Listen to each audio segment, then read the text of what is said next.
Hola hola, salam Dior Bray. Kali ini aku akan update berita cryptocurrency lagi. Market lagi merah nih Bray. Altcoin pada drop, BTC mengalami penurunan kisaran 2%. Masih wajar lah. Apa penyebab market hari ini drop? Tentunya seperti kita ketahui, kripto kan sangat terpengaruh dengan berita-berita. Apalagi belakangan ini berita tentang konflik Rusia dan Ukraina. Sangat ngaruh loh ini.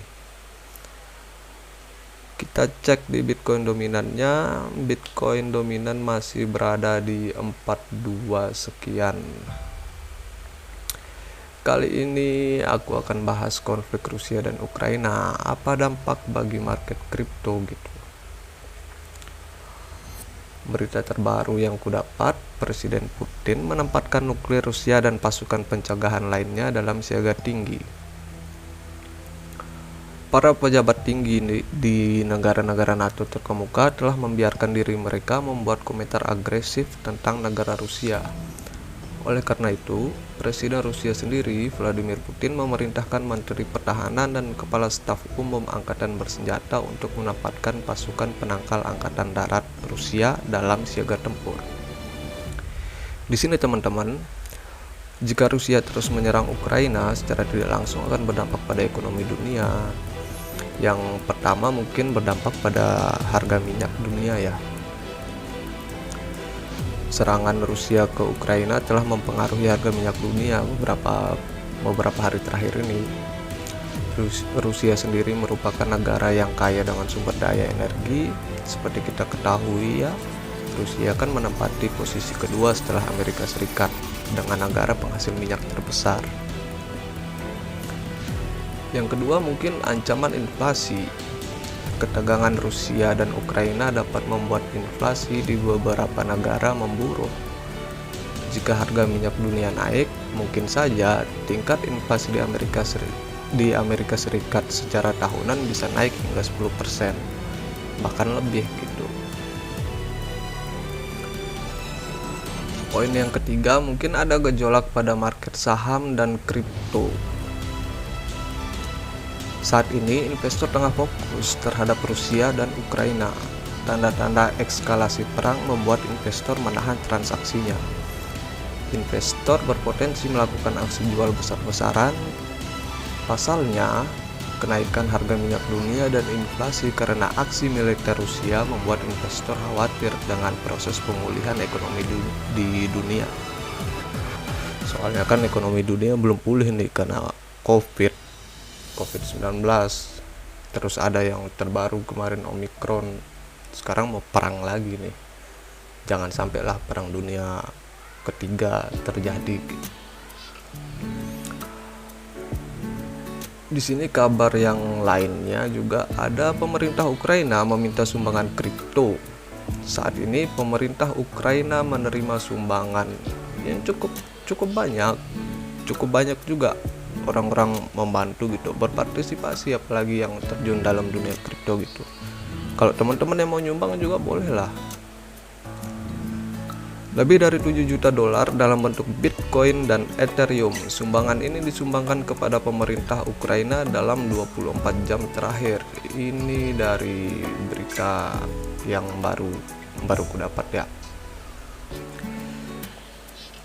Di sini kripto menjadi mendunia, banyak orang berpartisipasi menyumbangkan aset kripto untuk membantu Ukraina.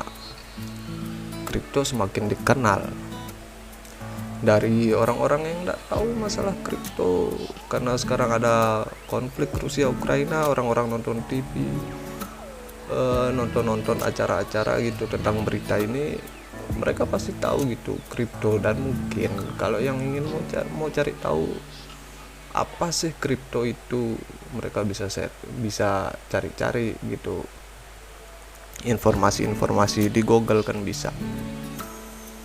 Akhirnya di sini mungkin berpotensi kripto semakin dikenal di masyarakat.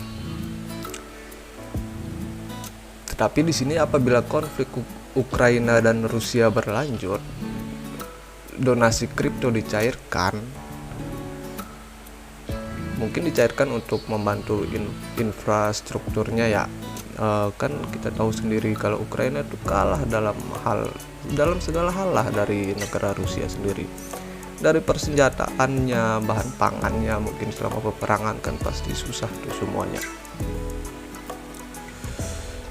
Mungkin ini akan berdampak pada market kripto. Penjualan kripto dalam jumlah besar memicu penurunan harga bagi koin itu sendiri. Untuk saya pribadi, saya masih menunggu gitu. Kapan harus masuk? Beberapa pekan ini mungkin kurang nentu marketnya. Apalagi di pertengahan bulan Maret ini kan kita tahu sendiri ada kenaikan suku bunga dari The Fed gitu. Jadi untuk teman-teman kalau yang mau masuk market ya lihat-lihat dulu lah.